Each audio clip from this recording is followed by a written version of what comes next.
хәтерендә, халык хәтерендә яшәгәндә, алар үлемсез. Шуңа күрә мин Фаилда шундый үлемсез шәхесләргә кердем. Ул төрле якка талантлы кешедер. Куш учлап сөйләгән талант, үзе рәссам, үзе җырчы, үзе шагыйрь, үзе фотограф. Кабатланмас шәхес. Андый шәхесләр бик сирәк туалар. Һәм киң күңелле булалар. Минем Фаилны җирләгәннән соң язылган шигырем бу. Мен шуны сезнең ихтиярга китәм. Монда кешелеккә мирас.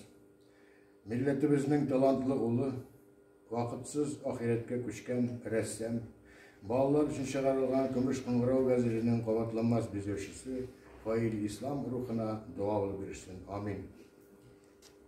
Җаны җәннәттә булсын. Туктар чиккә җитеп йөрәк какты. Сызлап, сыкрап, тулып, шешенеп, күкләр елап калды озатканда кояш кебек якты кешене. Бәхилләшмичә дә китеп бардым. Көтмәгәндә, уйламаганда, кайтып инде безгә сөйләмәссең, ниләр күрдең икән син анда.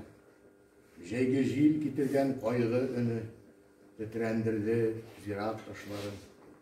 Шал башларын түбән игән килеш каршылады авылдашларың.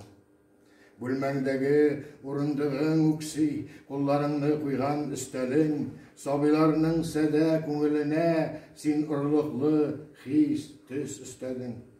Рәссам идең, моңлы җырчы идең, һәм шагыйрь дә идең.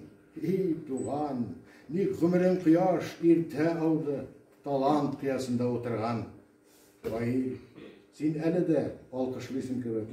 Рәссамнар өчен тормыш иртәсен, кешелеккә мирас талантыңда, исәннәрнең хәтер канатында очышыңны дәвам итәсең.